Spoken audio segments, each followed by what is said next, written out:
आज की ये कहानी सुनकर किसी का भी दिल दहल सकता है।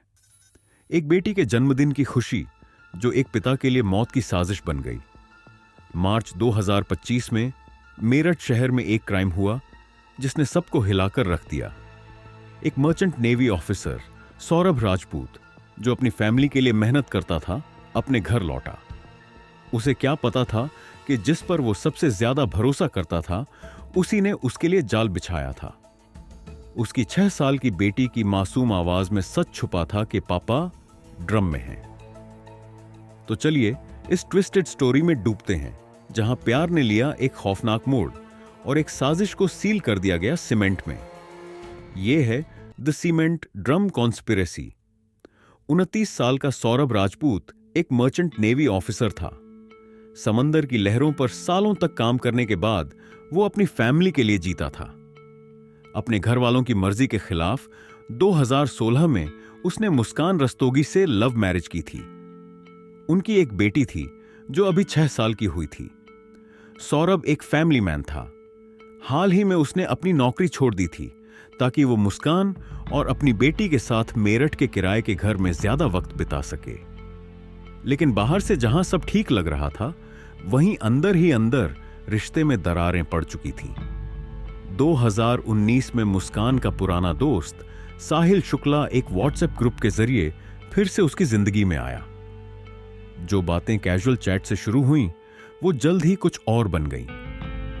2021 में सौरभ को इस अफेयर का पता चला। उसने डिवोर्स के लिए अर्जी दी, लेकिन फैमिली ने उसे रोक लिया। बेटी के लिए उसने रिश्ते को एक और मौका दिया। बाहर से देखने में सब नॉर्मल लग रहा था, लेकिन मुस्कान और साहिल के दिमाग में कुछ और चल रहा था। नवंबर 2024 से ही वो एक प्लान बना रहे थे। 4 महीने तक मुस्कान ने अपने हस्बैंड की हत्या की साजिश रची। उसने सेडेटिव्स खरीदे, चाकू लिए और बॉडी ठिकाने लगाने की जगह भी ढूंढी। साहिल जो 27 साल का था, उसका पूरा साथ दे रहा था। उनके लिए सौरभ बस एक रुकावट था और 4 मार्च 2025 को वो रुकावट हटा दी गई। सौरभ 24 फरवरी को लंदन से लौटा था अपनी बेटी का जन्मदिन मनाने के लिए, जो 28 को था। घर आए उसे बस 9 दिन हुए थे। 4 मार्च को मुस्कान ने खास खाना बनाया, लौकी के कोफ्ते, जो सौरभ की मम्मी बनाती थी। लेकिन इस बार खाने में प्यार नहीं, सेडेटिव्स मिलाए गए थे। जैसे ही सौरभ ने खाना खाया, वो बेहोश हो गया। उसे नहीं पता था कि मुस्कान ने साहिल को घर बुला लिया था। फिर जो हुआ वो किसी नाइटमेयर से कम नहीं था। सौरभ को बेहोशी में बाथरूम तक घसीटा गया। वहां मुस्कान और साहिल ने उसे चाकू से बार बार मारा। दिल में इतनी जोर से वार किया कि वो टुकड़ों में बंट गया। लेकिन वो रुके नहीं। सबूत मिटाने के लिए उन्होंने उसकी बॉडी के टुकड़े कर दिए।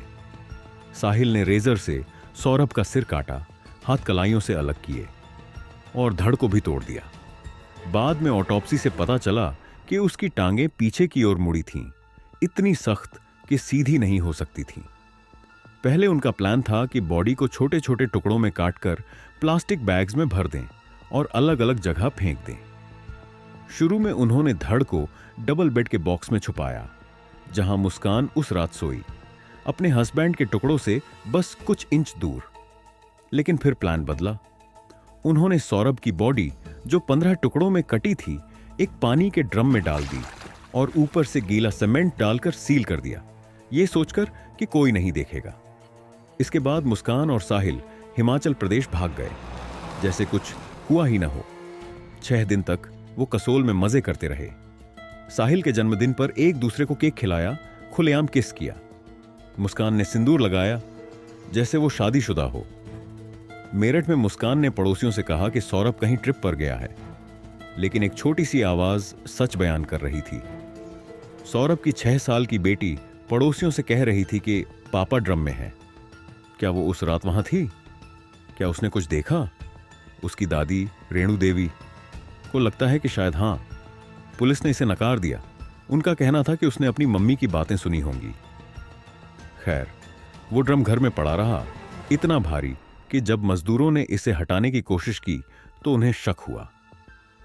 तब मुस्कान की मम्मी कविता रस्तोगी ने आगे कदम बढ़ाया।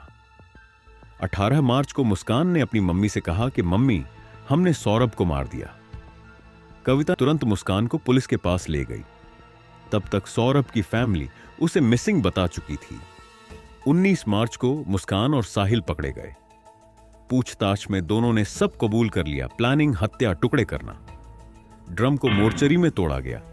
घंटों की मेहनत के बाद सौरभ की बॉडी बाहर आई। 20 मार्च को मुस्कान और साहिल को 14 दिन की जेल हुई।